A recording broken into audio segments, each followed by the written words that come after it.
or should I say good evening for some people who are in India and good morning for some people who are in America. I'm Jemima Steinfeld, and I'm the editor-in-chief of Index on Censorship. And it's really, really great to be hosting this session today, which is basically to kind of officially launch our latest magazine, which is called Modi's India, The Age of Intolerance. I'm really, really excited by this panel. It's such a great panel, and it's such a timely, important discussion to be having at the moment, not least on India, that has just officially become the world's most populous nation. So before I start, and before the session starts, I'm going to introduce the panel, and we will be chatting for roughly 40 minutes, and then we'll leave about 15-20 minutes for questions at the end. So please do, if you've got any questions, send them in. Right. Let me introduce the panel. So Salil Tripathi is an award-winning journalist born in Bombay and living in New York. He has written 3 works of nonfiction, a collection of travel essays, and is writing a book on Gujaratis. He has been a correspondent in India and South Asia, amongst other places, and was chair of the Writers in Prison Committee at PEN International and is now a member of its international board. Joining us as well is Dr. Maya Tudor, who is an associate professor of politics and public policy at the Blavatnik School of Government at the University of Oxford. She researches the origins of effective and democratic states with a regional focus on South Asia. She is the author of 2 books and writes for international media on a regular basis. And the final panelist is Hanan Zafar, who is a journalist and filmmaker based in South Asia. He reports on Indian minorities and politics. His work has appeared in Time magazine, Vice, Al Jazeera, Newsweek, just to name a few, and lots of other places. So welcome everybody, and thank you very, very much for joining us today.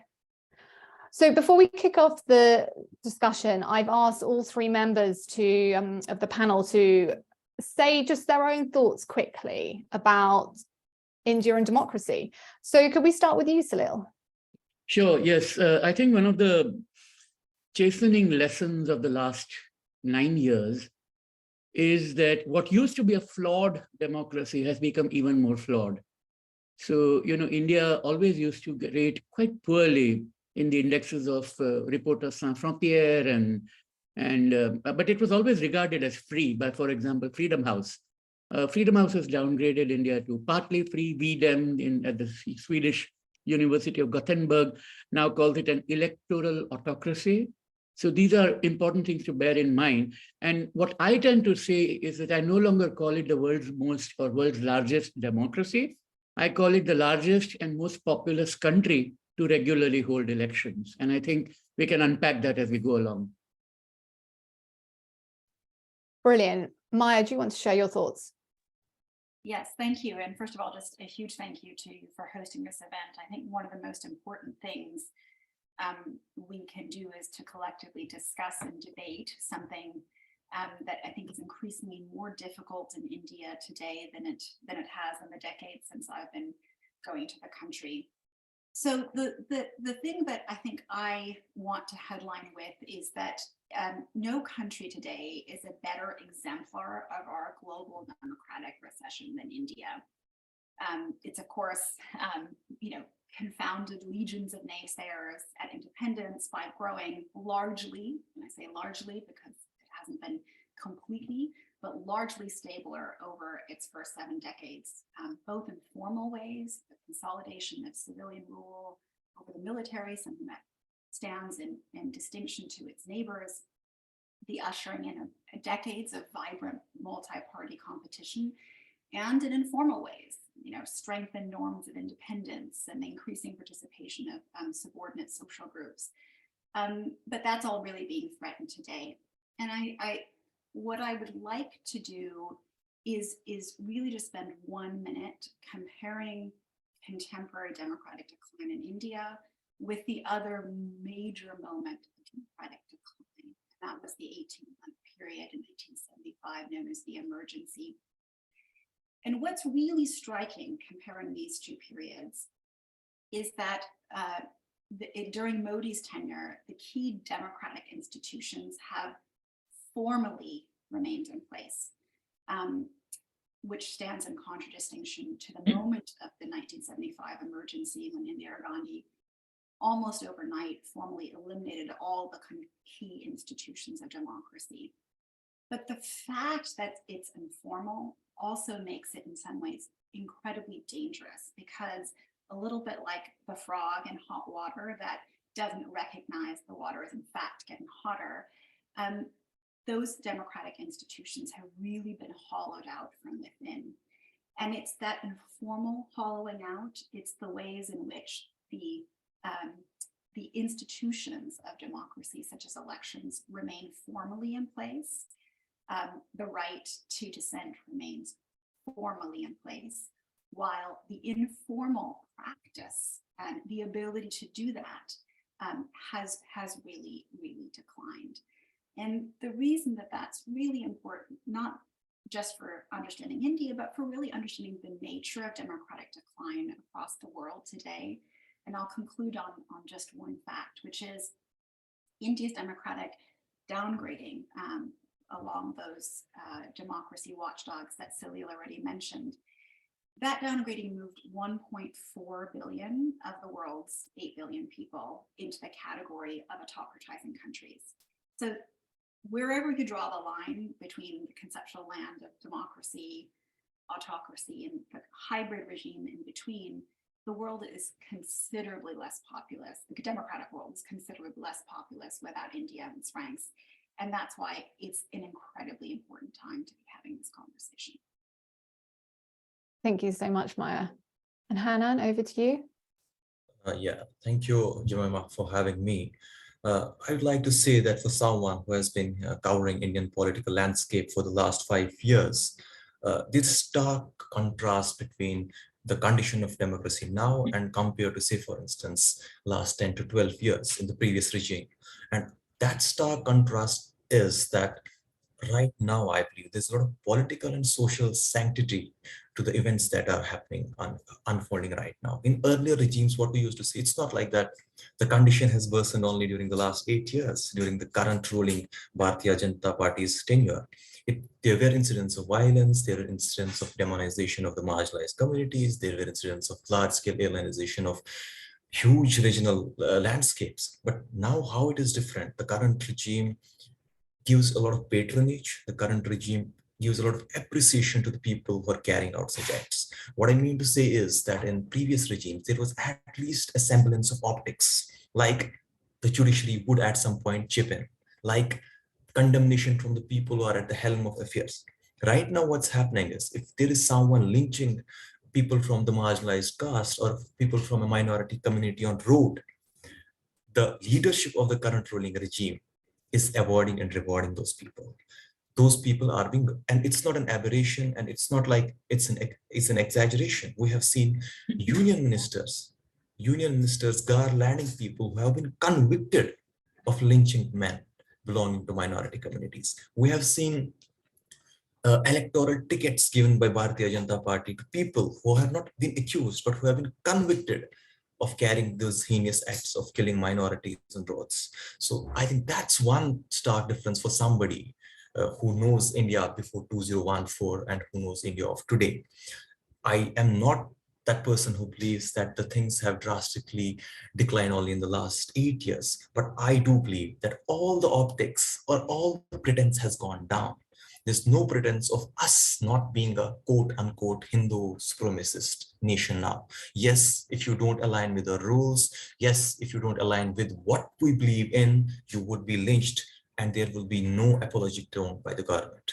Will the people who are killing you on roads, they will be awarded, they will be rewarded. That is one main point I wanted to start with. There are other issues, structural issues, which I think Salil can also elaborate later on. That's how actually in the beginning of when the subcontinent was partitioned and the country was formed, we had a very progressive constitution, but we also inherited those colonial structures with it. So there's a contrast in there as well. There are structural issues where we still have colonial era laws like UAP, that is Unlawful Activities Protection Act. The laws are meant for quote unquote terrorists, but are being slapped on journalists. For somebody like me or my colleague who's writing a story, who's merely doing his work, he can be slapped with that law because we have a very powerful centralized structure which gives unfettered power to the institutions like police and other institutions. So my point is there are issues on the structural level, there are issues which are arising of the current political situation as well. And we unfortunately right now have to deal with both. Well, thank you so much, all. And I think that was a really, really good kind of way in. I mean, when I was researching this and reading all the articles that came, I was quite taken aback, actually, because, you know, I've been at Index for a few years now. I know that Modi is not good in terms of rights, but it actually seemed even more desperate than kind of lots of the headlines would have me believe. But, you know, one of the things at the same time that's kind of always at the back of my head is this, you know, it also feels, I look at these kind of processions of the RSS and it feels like he's very popular as well with lots of people. And so I kind of wonder from a democratic perspective, you know, where does that land us? Like, Maya, what are your thoughts? Yeah, it's a great question, Jemima. And I think one of the things we have to be really clear on is what we mean by the word democracy, because it has strong normative connotations. And so when people say the word, it kind of means all these good things. But political scientists, I would say, have in mind 5 bodies of things when they talk about democracy. And the first, of course, is elections. It's very clear that elections is the clearest instantiation of democracy. But it's not just elections. We have, you know, the second is competition. So you have to have a competition that you can vote for that is able to win elections. So, you know, elections are held, for example, in Saudi Arabia, but opposition political parties don't have a real possibility of coming to power. So the second is competition. The third is autonomy from forces that can halt democratic or subvert democratic elections. That in the last century has been colonial rule and also the military as an unelected body.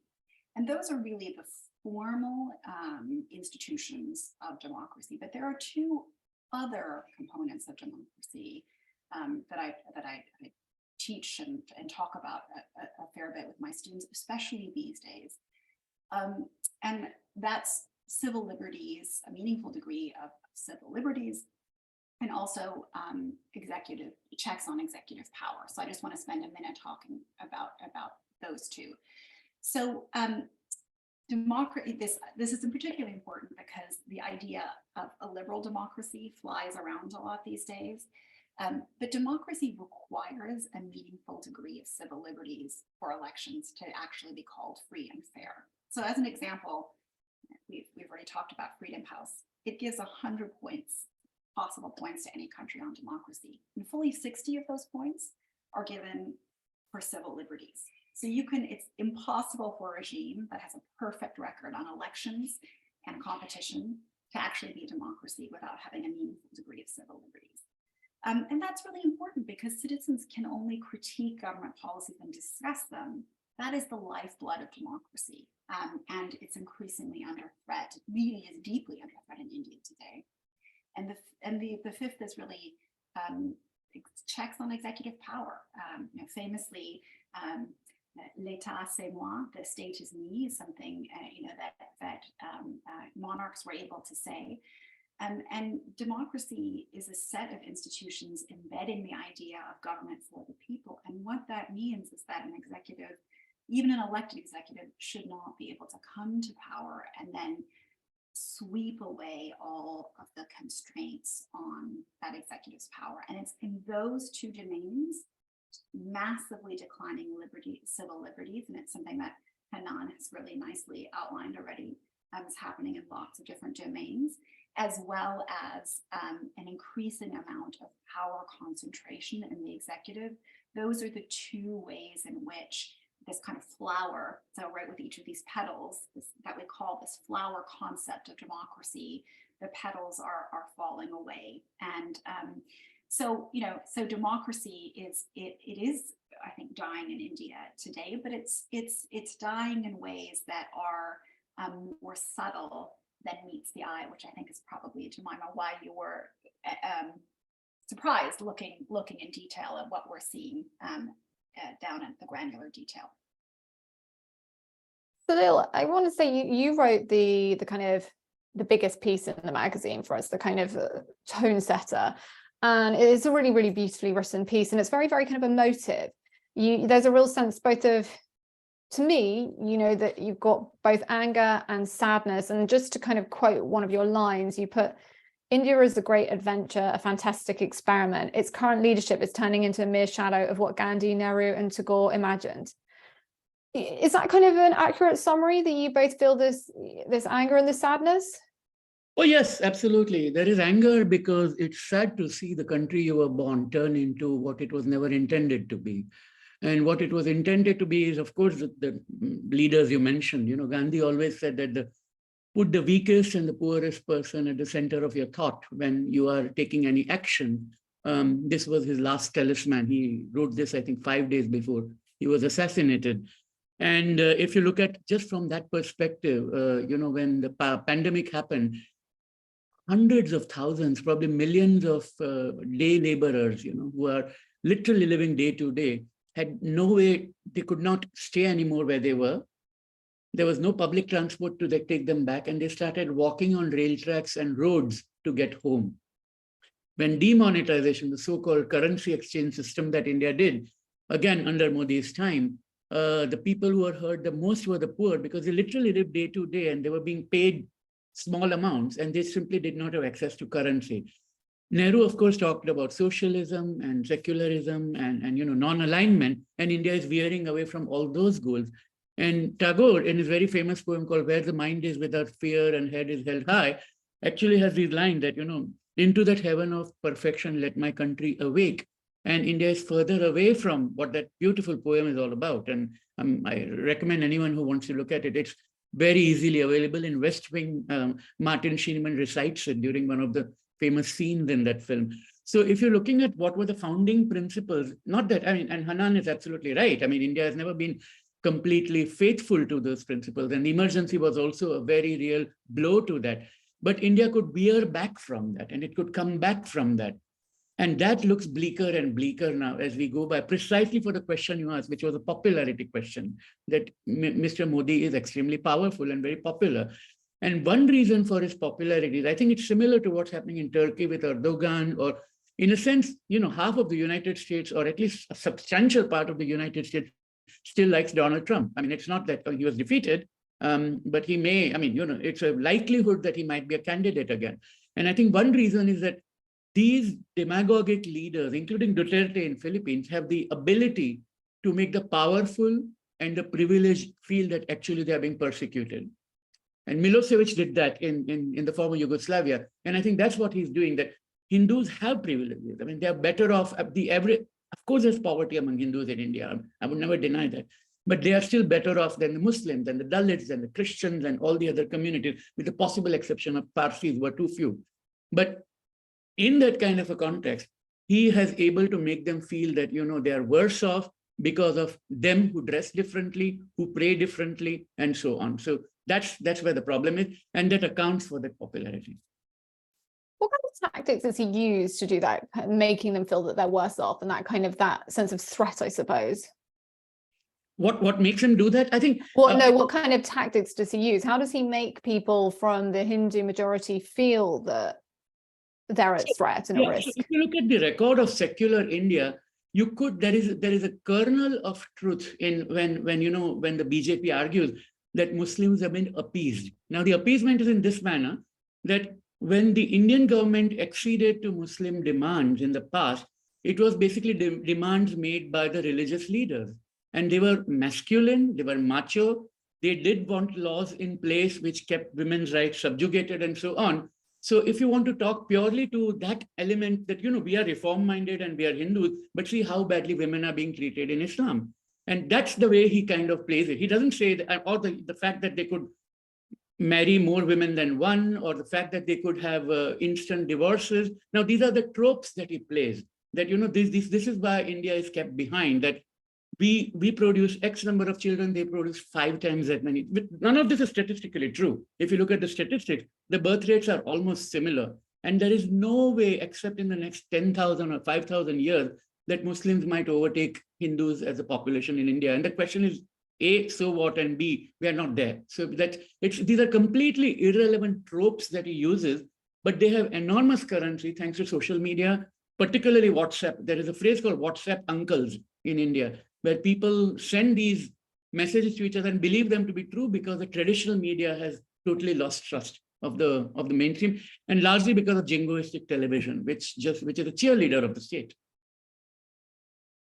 So since you brought up traditional media, I was going to say, today's important day. It's World Press Freedom Day today, and RSF have released that annual report, and I saw that India's fallen from position somewhere in the early 150s to 161 out of 180 countries, which is, it's not the biggest slide year on year, but I know that the slide over the last few years has been huge, and it places it really far down. So I would love to actually hear from Hanan what it's like for you reporting on the ground there. Like, how do you kind of live what it's like to be in this terrible situation? I would say again to this question that there are two main reasons to the condition of journalism right now in India. One, again, is structural because of the corporate nexus we've got, and all our mainstream media channels, they are owned by conglomerates which are very close to the people at the helm of the affairs. So for instance, we have 4 to 5 really huge corporate media houses which are owned by people who are considered close to Prime Minister Modi. So of course, even if there's something they ask them to bend and they crawl, right? So most of the media and prime time goes into hectoring Muslims and other marginalized communities. That's one part of the problem. But for the other issue is that there is direct intimidation from the government as well for people who are reporting on the ground. That's where I wanted to come to.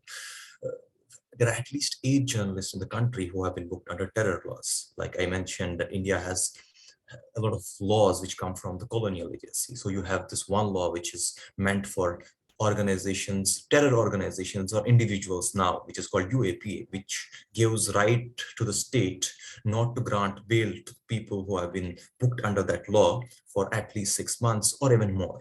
So you have journalists, I have journalists and colleagues who have been booked under those terror laws for simply telling the stories.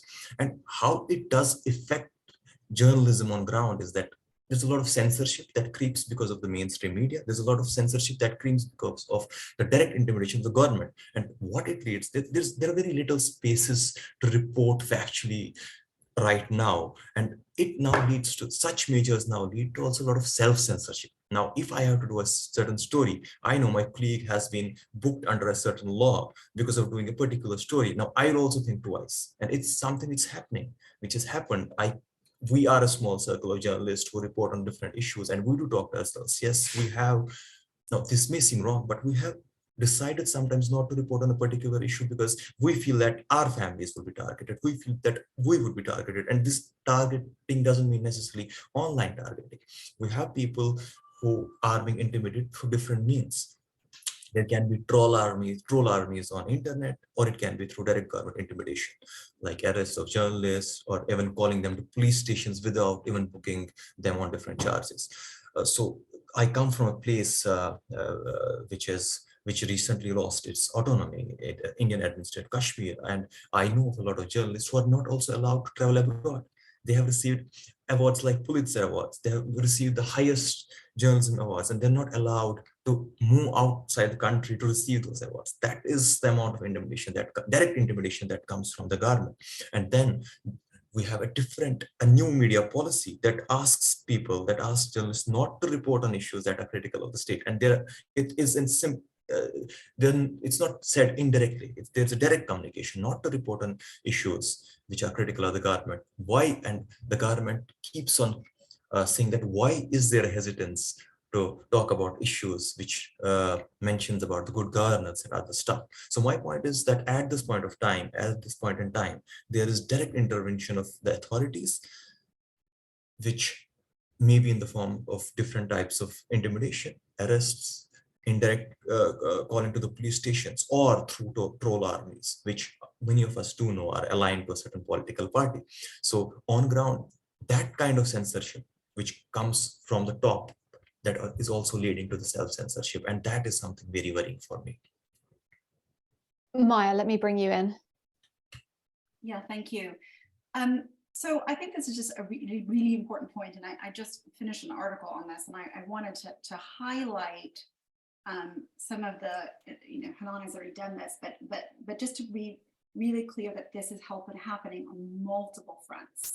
And there are three really important ones to understand. So the first is, Hanan said, is the kind of chilling effect that happens in India's domestic media audience when many journalists are targeted both through the UAPA and through the sedition laws.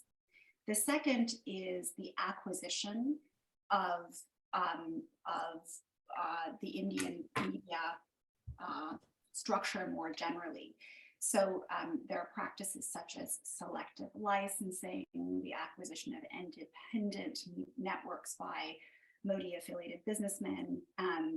And this is, again, something that you do not see if you just look at the sheer numbers of news organizations. It seems to indicate that there's a thriving media. But a look at the functional ownership structure actually suggests something quite different. So there's an independent media ownership monitor that has a report on this, but the government, for example, has withheld licensing from the Quint founder. One large TV network, Network 18, was acquired by a Modi-friendly businessman, Ambani, in 2014. And in December, NDTV, which was the last major independent TV network, which polls show is trusted by a supermajority of both BJP and non-BJP voters, was acquired, and many have said that acquisition marks the end game for independent media in India.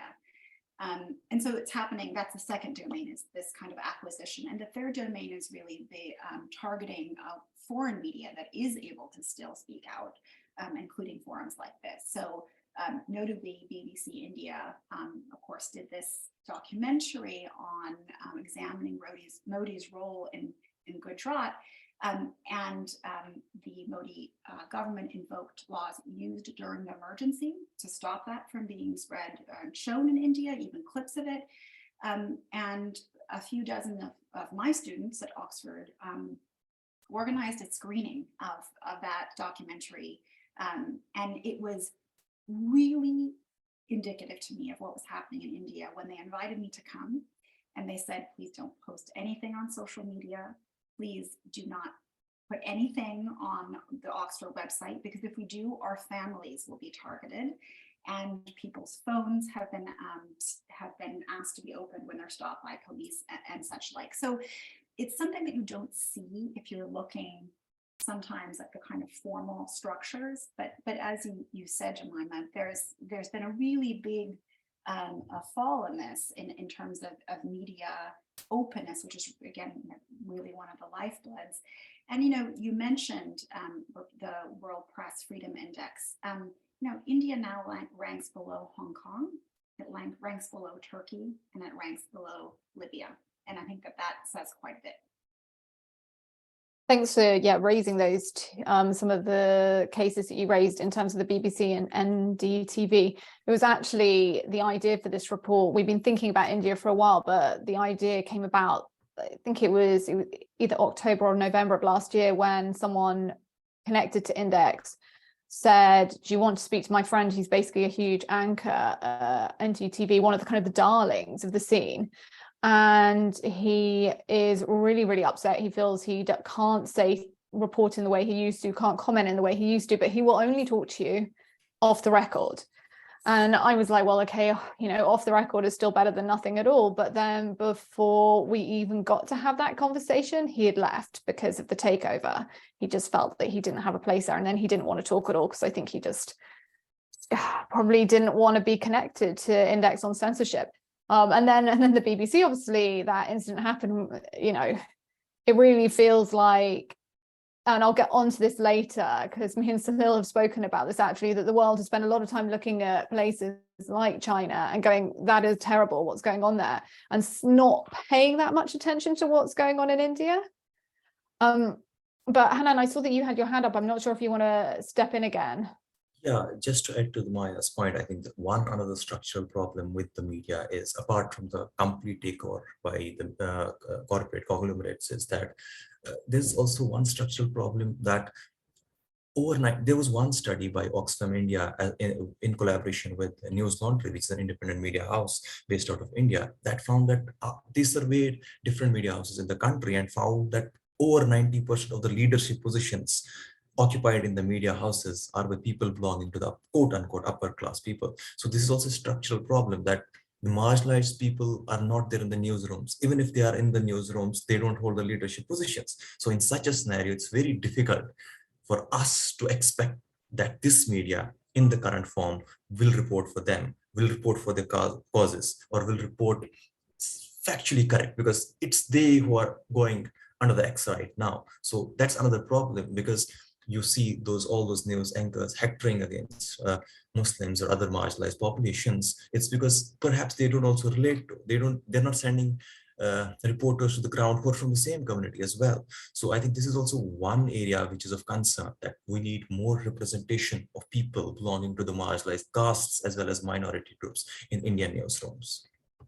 Can you tell us just a little bit about what it was like reporting your story, which for everyone listening, Hanan did a really, really emotional, really heartbreaking story about a Christian community in India where a husband had been murdered, speaking to the wife. Can you tell me, were people willing to speak to you?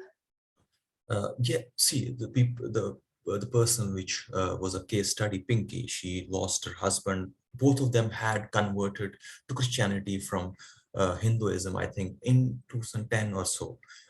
For a long period till 2016, they didn't feel threatened or anything like that. But in 2016, and she clearly mentions the name of the organization, that is Bajrang Dal, which you can say is sort of ideological fountainhead of the current ruling dispensation. So she mentions that they started threatening them, and at one point of time they attacked their house when they were conducting a prayer meeting, and her husband was attacked, she was attacked, and ultimately her husband succumbed. There is reluctance for them to get documented, because I'm also working on something documentary project on the same. There's problem for them. They don't want to be on screen per se, but it's okay for them if they feel that we're noting it down. They don't want their faces to be known. They don't want to get documented in a visual form, but it's overall okay for them to be documented in textual form. To add to this point as well, what I have found now, where I'm doing another project with the HRRF, we found that there are people from the upper class who don't believe in the current ideological setup. They're leaving countries. They're leaving countries and they don't want to live in the country. So they're going abroad for studies, and then they plan to extend it and live there. So we also found that population, but unfortunately, leaving the country is not an option for everyone because of meager economic or other means. So for some people, they have no option, like Pinky had no option, but she still continues to live in the same village where her husband was killed. She tried to move, but she couldn't get accommodation. She was, because there's a term, unfortunately, in India for such people. They're called rice bag converts, that they are converted because of some monetary gains. They convert because they're offered something in cash or kind. So they're always stigmatized. There are regions in the country, there are places in states like Jharkhand where there is a lot of social ostracization of such people as well. They're not allowed to go into the public wells. They're not allowed to go into public washrooms because they are considered quote unquote untouchables, even though they belong to the community which doesn't believe in the practice of caste or so. So there are a lot of issues, but those issues can be separated in terms of caste and class as well. For some, there is an option of leaving the country. For others, they continue to be where they have faced all this oppression. So with all these issues that you're talking about, given what's going on right now, does that mean that these issues are not being, that we're even further away from talking about and finding solutions to these issues?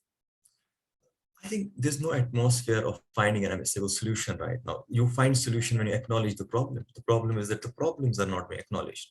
The overall atmosphere in the country is like that, as Salil pointed out in the beginning, that the majority community has been oppressed from centuries by different rulers belonging to other communities.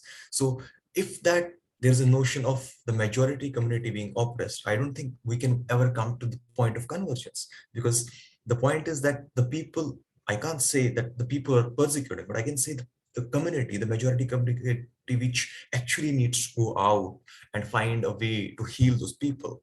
They themselves feel persecuted because of the narrative that has been created around by the media, by the Indian mainstream media, and which has been espoused by, of course, by the party which is ruling right now. So for me, unfortunately, I don't see that light at the end of the tunnel. I see things going worse. You've all touched a bit on the troll situation here, and I wanted to talk a bit about that. I mean, when I tweeted about this event, I had quite a few people telling me, and I think some people were being genuine, saying maybe you should disable your comments because you're going to get some horrible things. And I think some people were also saying it slightly in a veiled threat in and of itself. And it was really my first taste of that side. But there were also ones where I have since, me and Salil have been kind of atted into horrible things. And so Salil, what is it like for you? How often do you just get, is it an everyday occurrence? Is it every hour? And also, like, kind of following on from that, can you have civilized conversations on things like Twitter about Modi? So the second answer first, the answer is no, you cannot have a civilized conversation. Particularly if you are going to make anything that's remotely critical. I mean, if you're going to say nice things about him, that's fine. You can have a very civil conversation about that. But if you're dissenting, you cannot.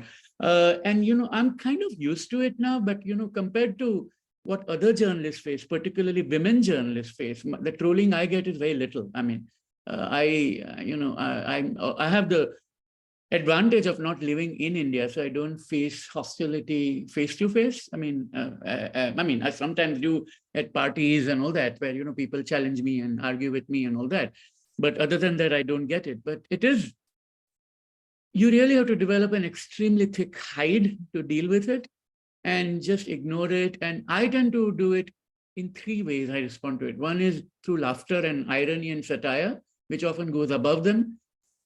Sometimes pointing out the obvious factual inaccuracy in whatever the assertion they might have made about it. I mean, for example, because Salil is a Sanskrit word, it means water, but Salim is a Muslim name, and so are the words Khalil and Zalil. And very often this is what they call me, thinking that it will embarrass me.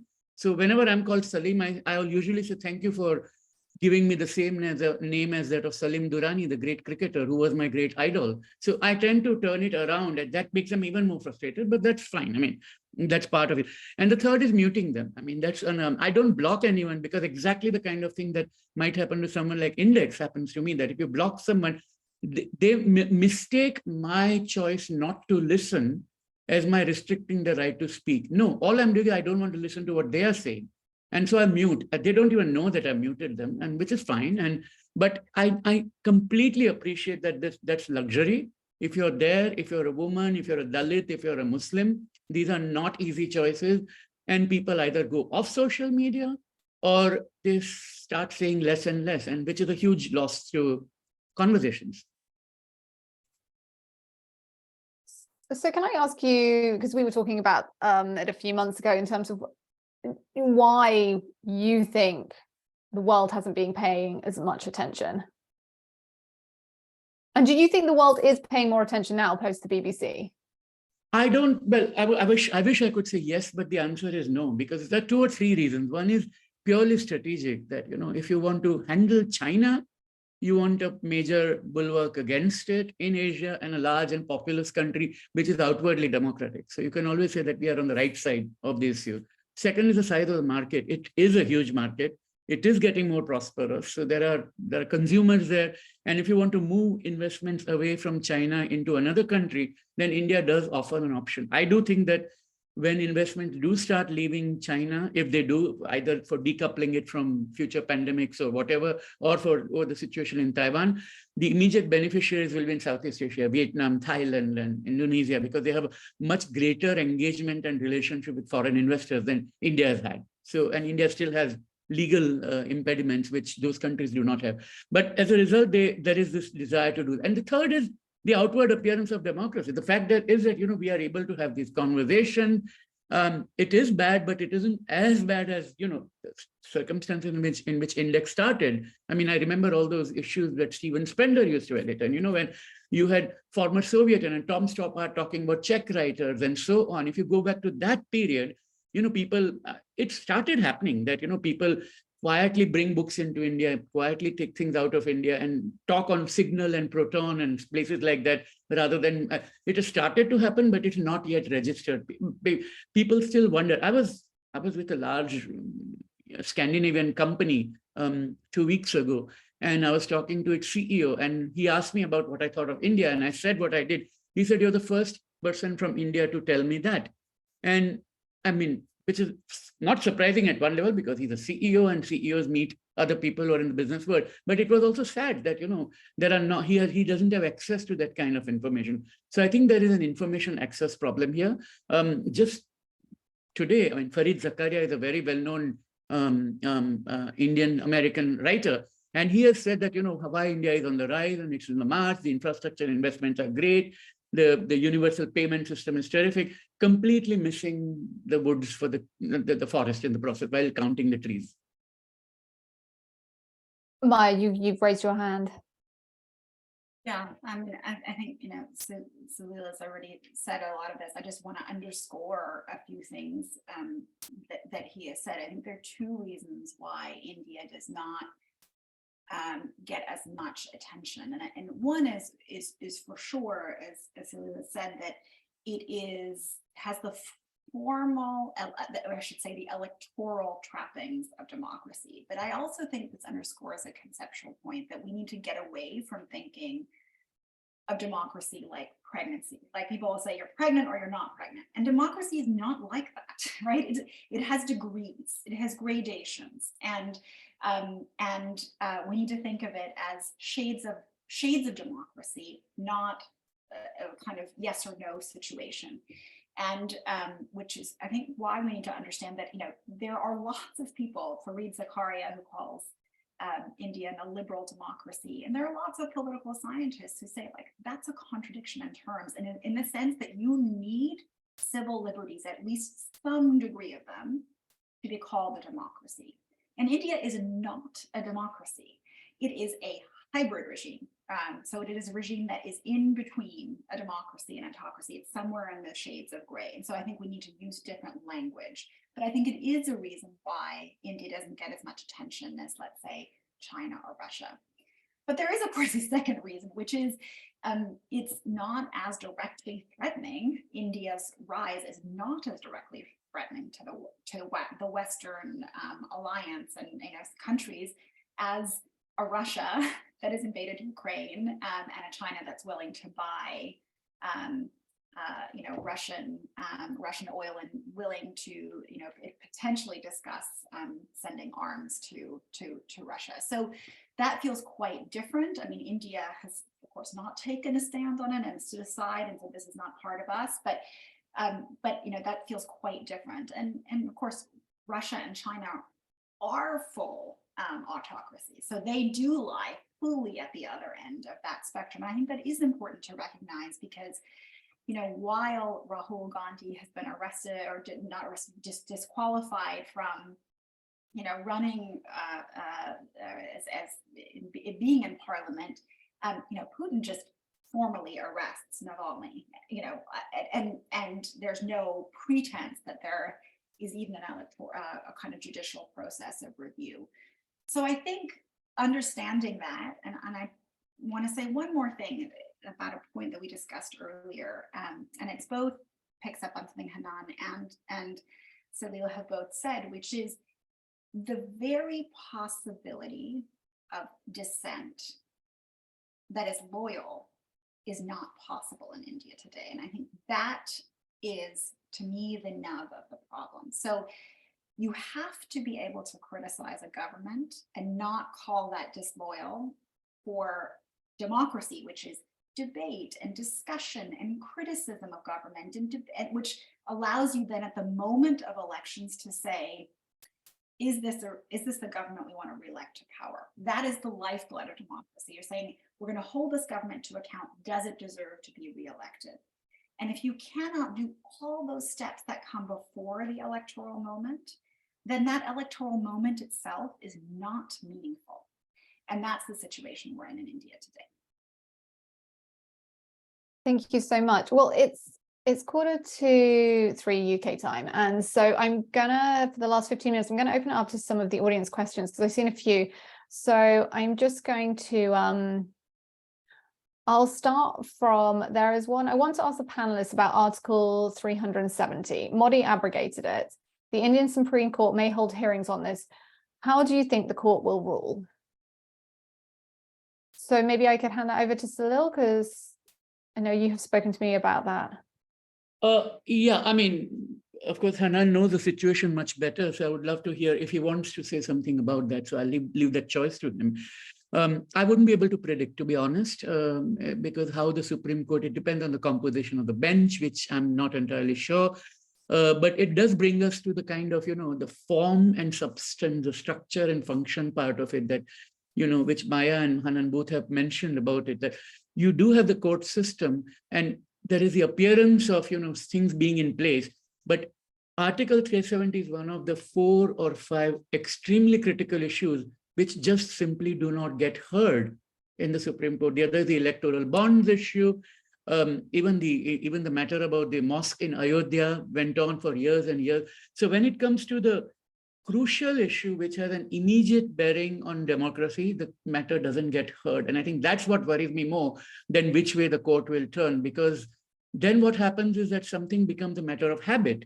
And then the court might simply say that, it's been 7 years and now you can't roll back and bring back the article. And I'm not an expert on Kashmir, so I don't want to go into detail, but there is a legal view and it's a fair legal opinion. I'm not necessarily saying it's right or wrong because that'll keep us busy for the next several hours, but there is a legal view that Kashmir's accession to India, its joining with India is dependent on that article. So when you reopen it, this is the opinion, when you reopen it and question it, you actually reopen the entire question of accession. And I don't know whether people have thought through sufficiently from a legal perspective. But of course, the decision in Kashmir was made not on legal ground, but for political reasons. And therefore, that question in a way is moot. But Hanan, I'd love to know what you think about it. I think I heard a former judge from the Supreme Court say that it's impossible to reverse the decision. Now, you see, there are no hearings at all on Article 370. I heard the current Chief Justice of India, Justice Chandrachud, he dismissed this question in Oxford, saying that he can't reply to it because it's a sub judice issue. So I think there are, by all means, I don't see a decision of this being reversed. I don't see that happening. I think it leads, because it's Kashmir conundrum in something I think I wanted to keep out of this conversation, because then I need to go through how in the last 3-4 years there have been economic blockades, there have been communication blockades, there have been curfews for months altogether. From a legal perspective, again, I'm not a legal expert, but I am quoting legal experts only, that they are not confident themselves that a political party with such a huge mandate, fortunately or unfortunately, I would say unfortunately, the decision of a political party with such a huge mandate is going to be reversed by the judiciary. That is one quote which I have myself listened to from a former judge of the Supreme Court. So it's highly unlikely from my point of view that the decision would be reversed in the to an extent. I believe that the Indian judiciary has also been pliant in the last 5 to 7 years, and I don't see them taking any strong decisions. I know you said you didn't want to get into this, but what do people talk about Kashmir outside of Kashmir? Like, is this something that the average Indian is aware of and concerned about? I'd like to answer that. I think the Kashmir is discussed outside Kashmir only. I don't think a Kashmiri has a liberty to discuss the Kashmir issue right now because of the large-scale government intervention, because of large-scale. Right now, even if you write a small post on social media in Kashmir, the police is going to be at your door next day. And this is by all means no exaggeration. I don't think there are any rights. You talk about India as a failing democracy, but I don't think we even need to debate about democracy in Kashmir. There's no semblance of democracy. There's nothing like a democracy there. The now union territory, it's without a elected government from the last 5 years now, almost 5 years, and nobody's even talking about the elections. I'm saying even within the ambit of the Indian constitution, I'm saying. So there's no semblance of normalcy, let alone we talk about democracy. So again, I think Kashmir is one such issue which will derail. I think we should have a separate discussion on Kashmir, because we can't compare, as they say, apples and oranges. The condition is much more worse. In fact, it's a laboratory. First, all of these decisions, first, all of those draconian laws are tested in that laboratory. And then when they succeed there, it's thrown open to the other mainland India. So it's a far worse of place than mainland India. And I think it merits a separate discussion. To bring in another question, are you worried about the recently announced plans for social media platforms in India to fact check content about government actions with the Press Information Bureau? So maybe Hanan, you can answer that. I have not read, so I don't think I am right now in a better position to answer this, because I have not read the guidelines. But I would be able to comment only after reading it. So I'm not aware of these guidelines as of now. And we also had a question earlier, which I think we've kind of partly answered, but we might want to go a bit further, which is the importance of the public service media in a vibrant democracy. What role does the public broadcaster have in India? And is it sufficiently protected and funded? Well, I think we've kind of said that it's not sufficiently protected and funded, but it would be interesting to know what role it does have. You know, there are so many different media organizations and newspapers. So there are a few that dominate. Are they does everyone have access to them on the whole? Maybe Maya could step in this. Yeah, I mean, look, I'm the least qualified on this panel to talk about the role of media, so I'll defer to my colleagues on this.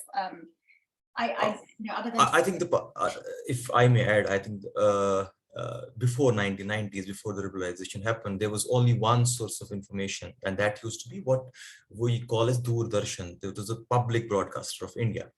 With the onset of liberalization, what happened is a lot of media houses, production houses sprout out, but there was a contrast between them. The Doordarshan, which was a public broadcaster, it used to be a mouthpiece of the government, and there were other organizations, at least till 2012, they used to contradict the claims of the government. Right now, I think there's very little difference between the public broadcaster and the mainstream media. In fact, I would say the mainstream media in India furthers the government narrative more than the public broadcaster. They are still civil in some sense.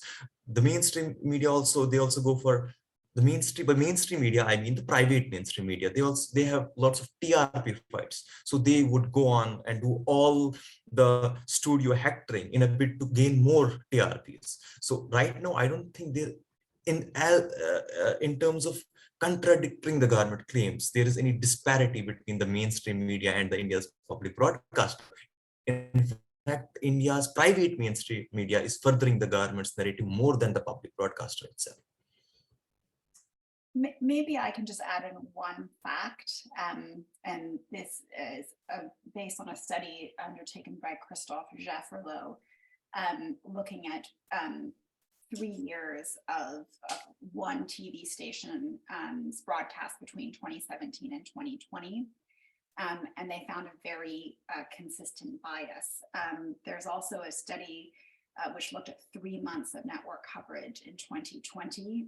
These are both cited in a Journal of Democracy article that we publish next month. So you can find the citations there. But which found that this is a debate on issues of government. So these are debate episodes that were analyzed. And looking at 3 months in 2020, this study found not a single episode that was critical of the Modi government on any issue.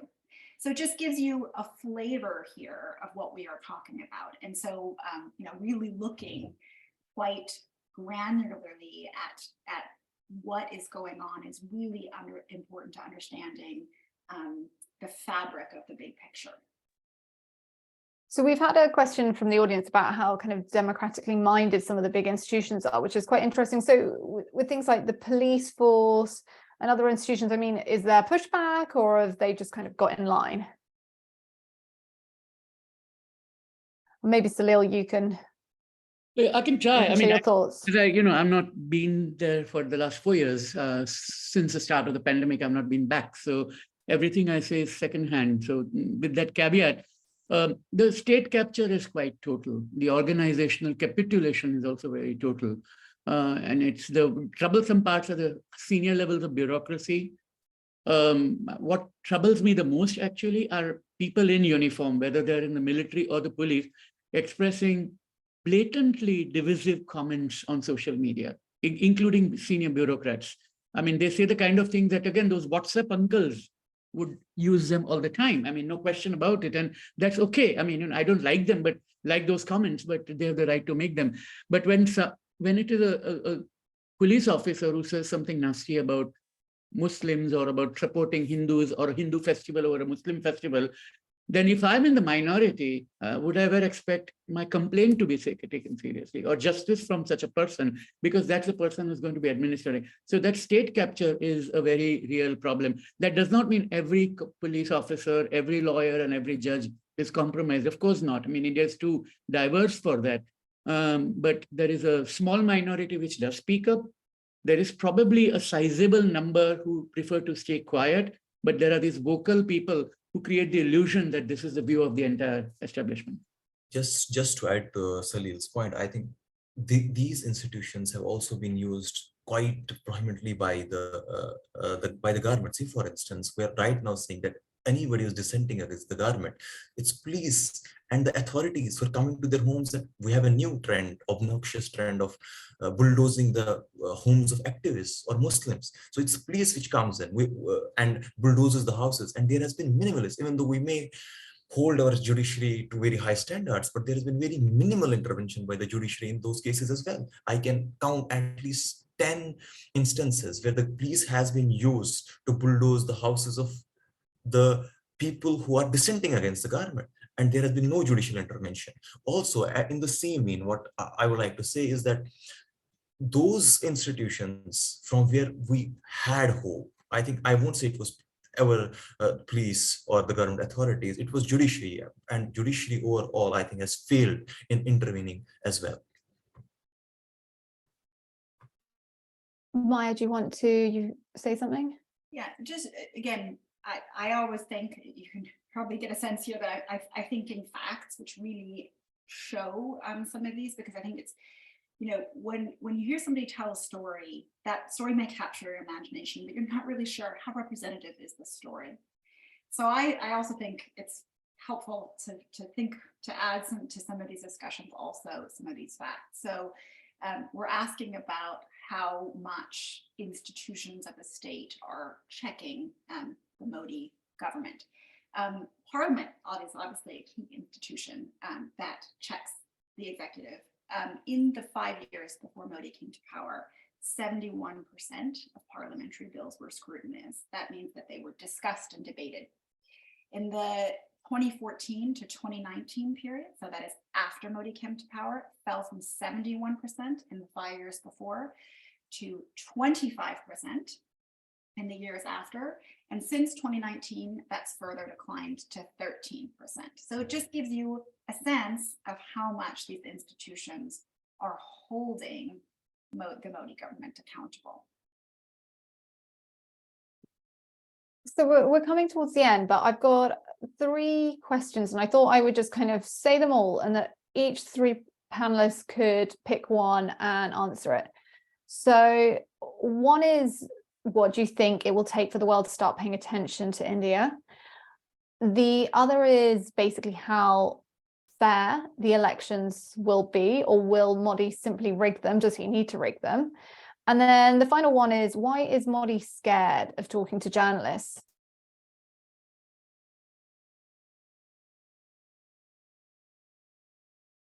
So why don't we go that Maya starts?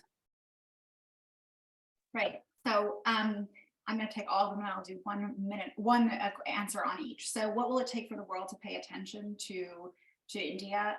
I think, look, right now the world is paying a lot more attention to Russia's invasion of Ukraine and China's rise. So I think in comparative terms, it's going to take something pretty big. The second is, will elections be fair? And yes, because the Modi government has, through its control of the Sangh Parivar, has shown its ability to deliver, handily at the ballot box. So the elections themselves, the electoral moment will be fair. But as I said, all the things that we require to make that actual moment meaningfully fair, which is all the debate and discussion, it won't be fair in that sense. And then your third question was, sorry.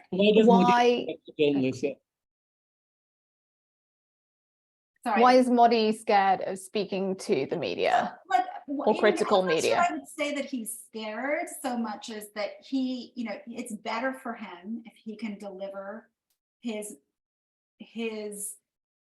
message directly and therefore undermine an institution which could criticize him. And so it's not that he's scared so much as he can do it. Hanan, do you want to tackle 1, 2, 3 of the questions? I would like to answer the media one. I think Modi not talking to the, he's not having an open press conference, and I think it's pretty strategic in that sense because he doesn't need to. He's able to convey his message through different parts of the mainstream media. He has public broadcaster, of course, at his disposal.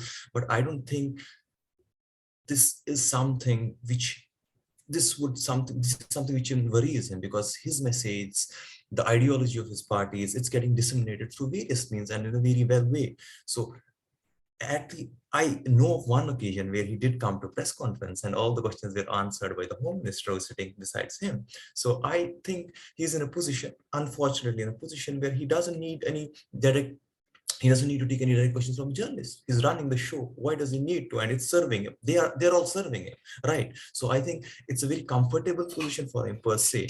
And I don't see that now the elections are in 2024 next year. We're having another national elections. I don't see him doing a press conference and then I think he's in a comfortable position. He's slated to win those elections as well. So you take a position or you take questions when you feel that there's some sort of accountability towards people. I don't think he feels he needs to, because he feels people, which is true to a large extent, that there is a huge chunk of population.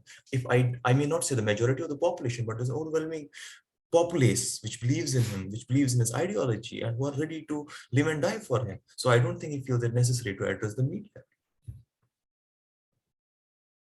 And Salil, over to you. Yeah, so very quickly, all the 3 points. The first is, what will it take for the world to pay attention to India? I agree with what Maya says, and all I would add the caveat is that I hope it is not a massacre. Because I think that then if there is a repeat of what happened in 2002, the world will pay attention, but the cost will be borne by people in India. So I hope it's not a massacre that it takes it. That's one thing. A spectacular ban of a book or something may also lead to something of that kind, or another spectacular legal. I think if India starts pushing back the Rohingyas in a very aggressive manner, that also may force some regional consternation about the role India is playing. That's one. On the media question, I agree with Hanan. I think he does not like unprompted and unscripted moments. He does not want to get the question that he's not expecting, and he does not want to get a question that he knows the answer for, but doesn't want to give it because it interferes with the narrative. I think so. That's probably at the heart of it. And I think that's what we are going to do. And what was the second question again? I'm sorry.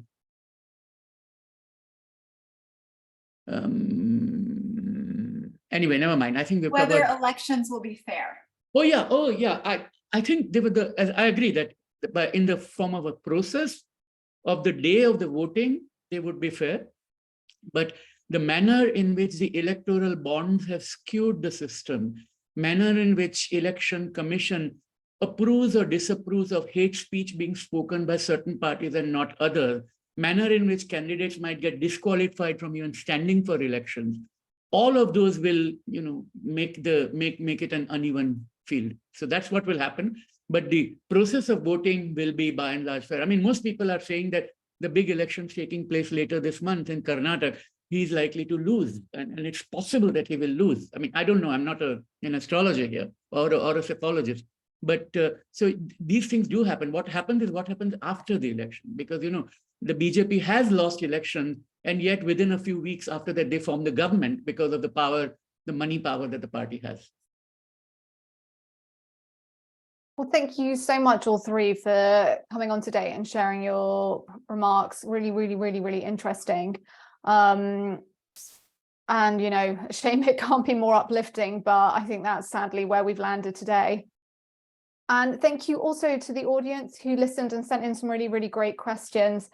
Just to kind of end on a final note of, as I said, this is the launch of our magazine, and you can buy our magazine on Amazon, at a few bookstores in the UK, and you can also get it digitally on Exact Editions and Sage. So if you want to read more from the fantastic articles and to learn more, please do. And thank you very much, everyone. Thank you for having us. Thank you. Yeah. Thank you so much.